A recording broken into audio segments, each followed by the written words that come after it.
Well, good morning from the Beinn Reserve. Beinn is sort of stuck behind this hill here, Ghlas. That's where I'm headed today, up there to the top of Beinn.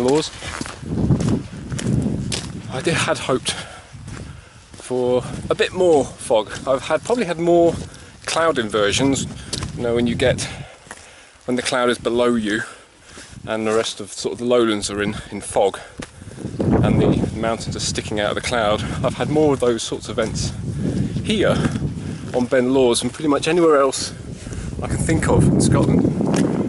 And I've never really been sure if that's because there's just so much water down there on the loch and the temperature differential, or whether because it's a loch that cuts from east to west, whether that has something to do with it, with air masses meeting. I've got no idea, but anyway, it's usually prone to fog and low hanging clouds such as that today. Actually, you can just see the loch down there. You will find a lot of gates, fences, fenced off areas, nature trails, such as that, because this is a National Nature Reserve, NNR. There's quite a few of those in Scotland, designated for different reasons. This one was, I think, designated in 1964 on account of the variety of very, very unique habitats it has. Mountain habitats essentially, but some of them are quite rare because the rocks that are higher up, I think, on Beinn and some of the higher hills around here are actually not quite as acidic as you get elsewhere in Scotland, and the acidity of the rocks dictates how acid the soil is, and how acid the soil is determines what kind of plants you get. So you tend to get different plants up on these hills than you do at similar altitudes elsewhere in Scotland, and it tends to be environments which are more like the kinds of things you might find in the Alps or the Arctic.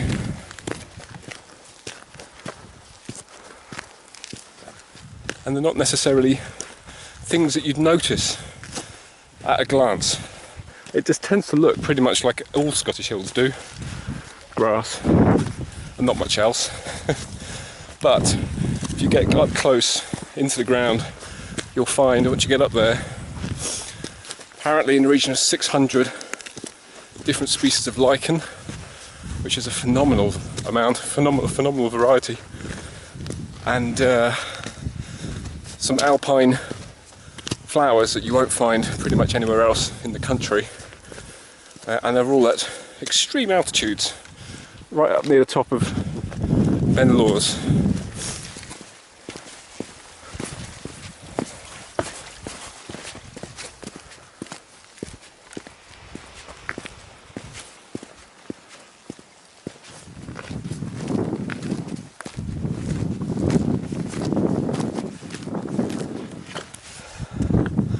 There's a lovely layer of cloud over there hanging over Ghlas, which is just nestled in here.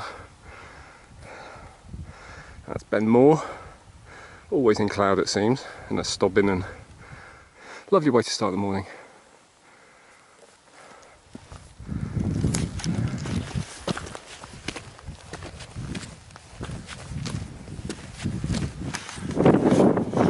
I did hear somewhere over there stag rutting, bellowing, because we are that time of year, October, September, October, early November, when the stag are rutting.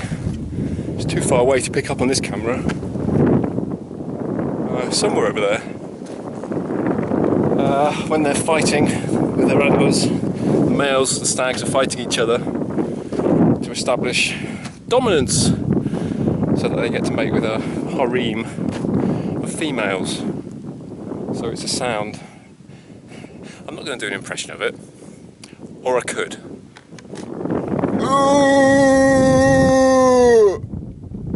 Something like that, which echoes throughout the glens this time of year, and it carries for a long way. It's a really, really distinctive, quite primeval sound, actually. But it's a wonderful, evocative thing this time of year in Highland Glens.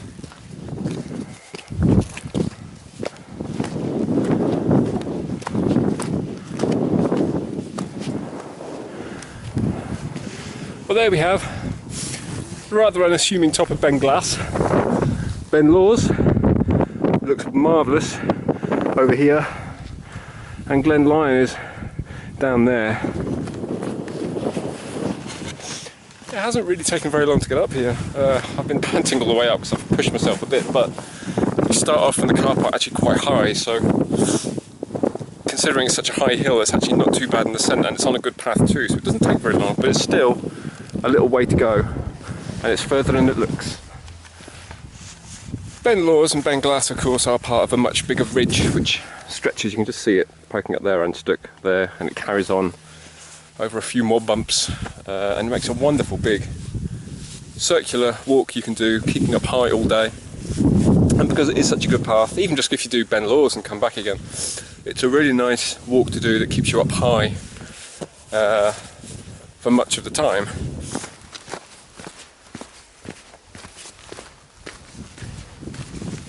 I do love this time of year. Much as I love winter, I do like this sort of transition phase between autumn and winter, when you can just feel, I mean, it's cold now, it's got noticeably colder up here, it must only be about 3-4 degrees, and the wind's quite cold, and you can see the hills, the green is going now, though it's lingering in places. The brown is starting to come through a bit more, so the hills will be going brown and red, more red as the months wear on.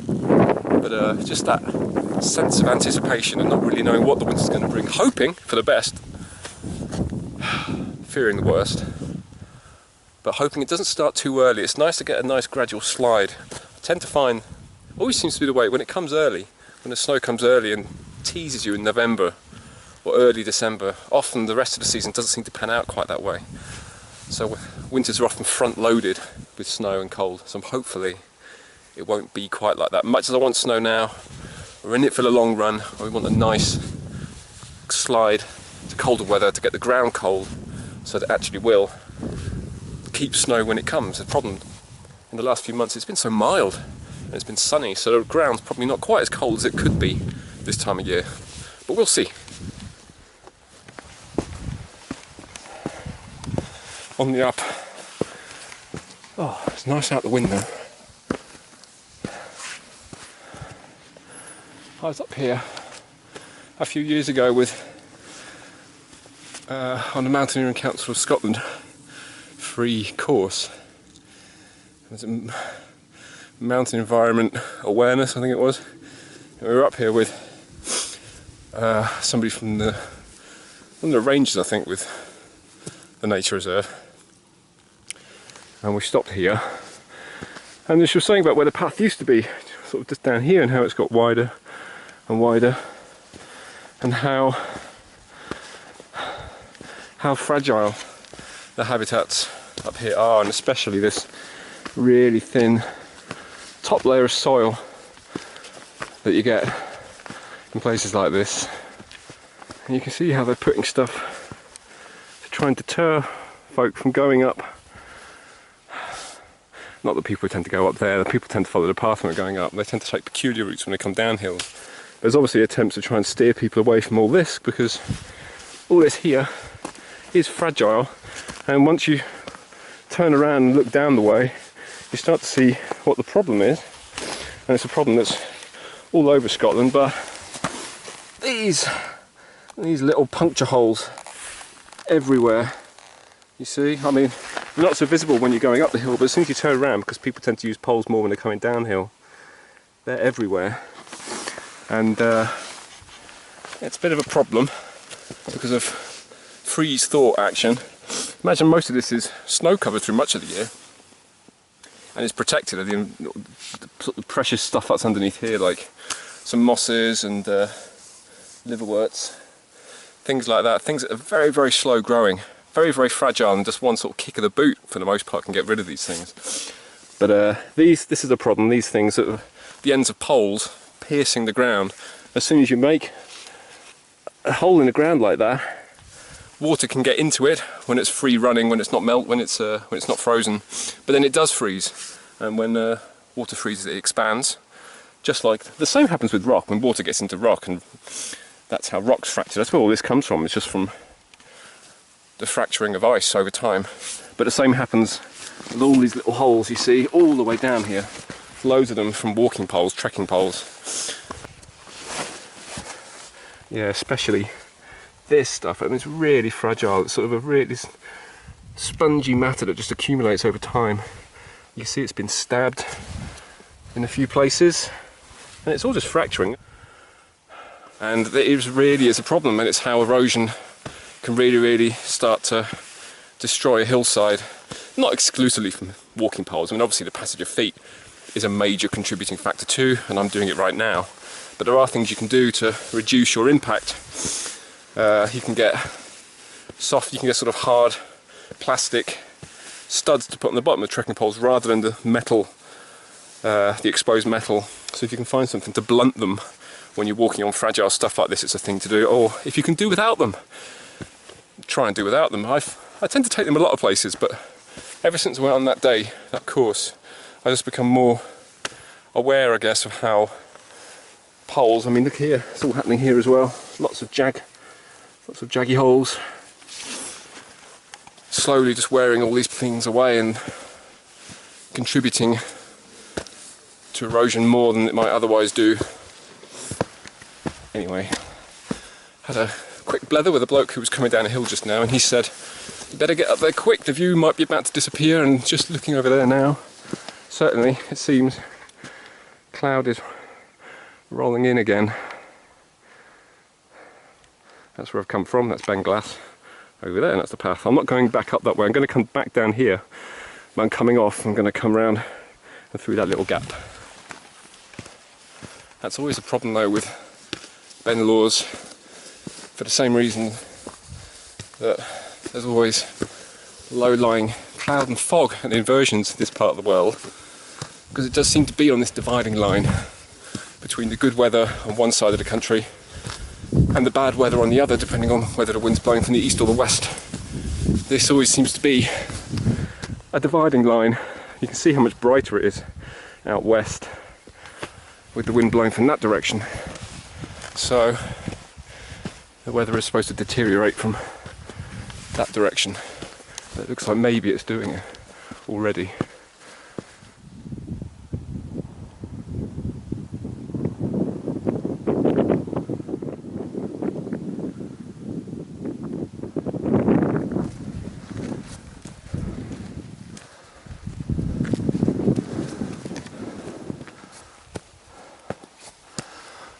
Oh, not far.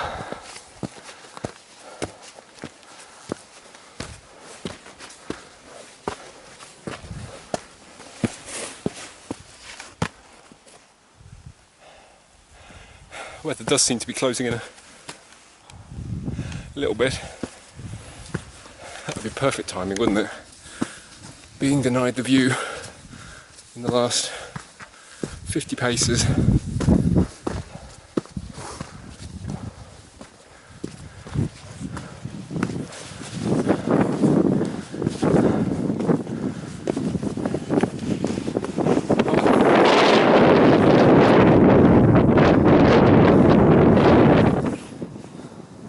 Welcome to the summit of Beinn.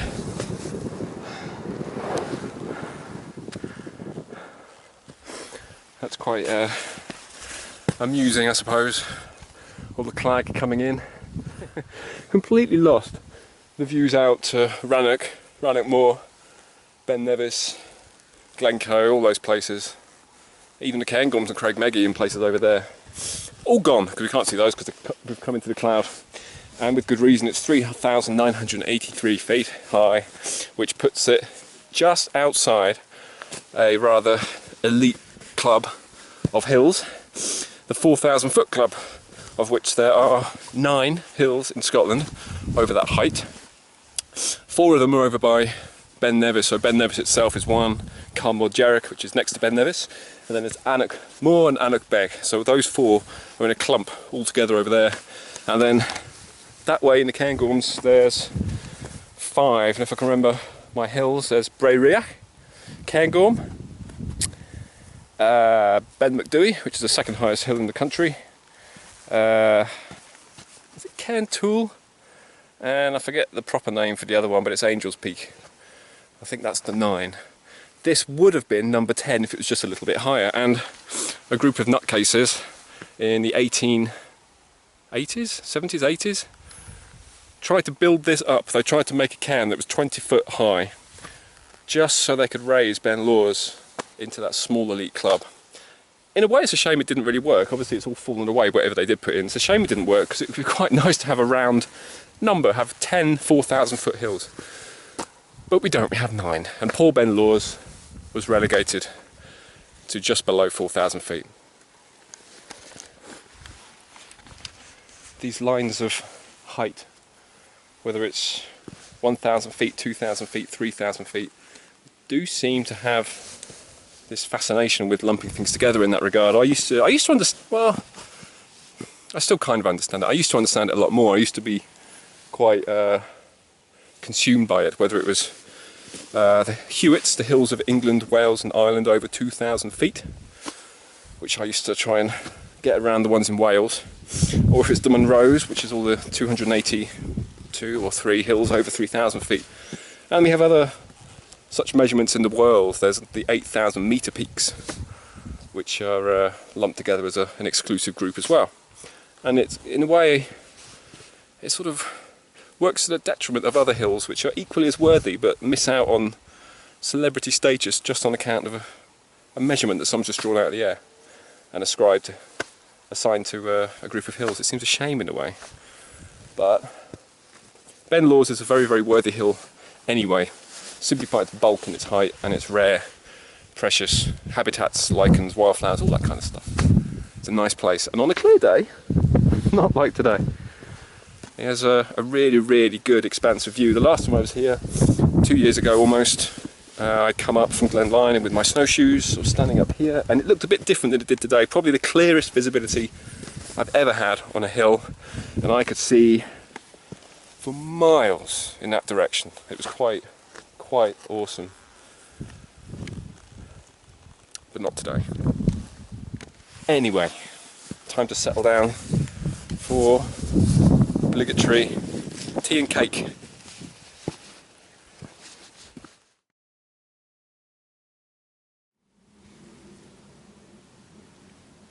So little to see that the camera can't even focus on anything. The sun's trying to come through again up there. Getting a little bit brighter. Maybe.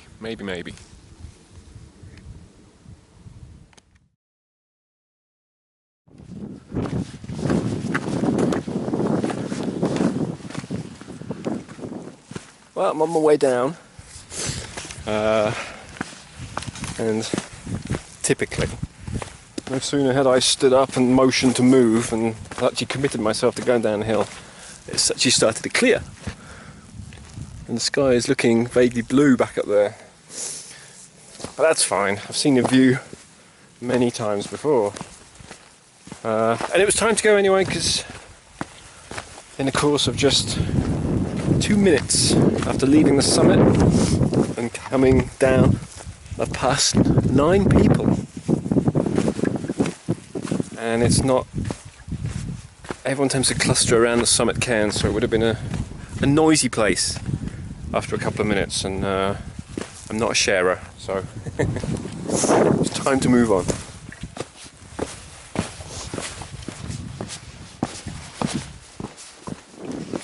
What was great though, just in the short space of time that cloud hung on the summit, it meant that it was just for a moment snowing. A few grains of snow falling.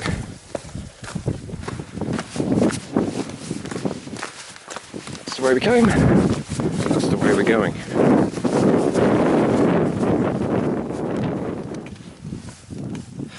There's lots of these around today, it seems. There's past a fair few, I picked a few up. Hankies, obligatory hankies on the mountainside.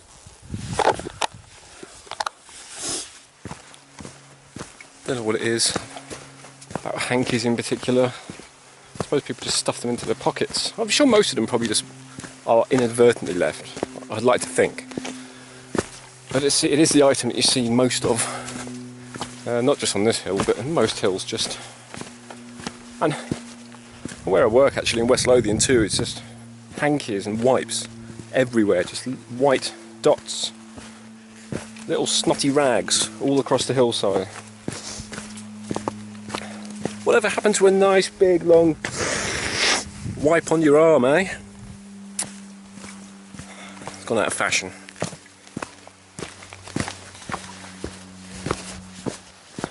This is a really nice path, a way of, if you don't like going back the way you've come, instead of going back over Ghlas again, it's a really nice alternative.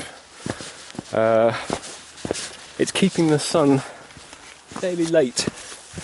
I say late, it's not even midday this time of year, but come winter it's always dark, so you're almost warm in the sunshine up there, but this way down back and come through this pass can be cold. It's feeling a bit chillier now just as the sun's disappearing. As I say, when I came up from Glen Lyon, I'd been up Ben Lawes and then came down here and then went up Mael Coronach and all the way down. And I don't know how many people attempt to Ben Lawes from the north from Glen Lyon. It was so, I didn't see anyone. Very, very quiet. Most people do park up at the car park where we've come from, which you can't always get to because it's a high road and it's often impassable in winter.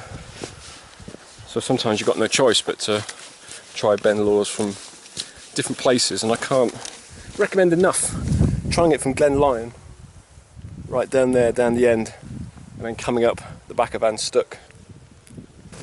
Really nice approach, very quiet.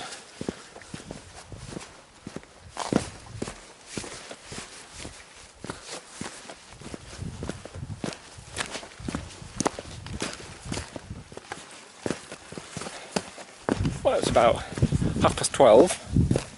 I think it's only been about 3 hours to this point. Weather seems to be improving slightly.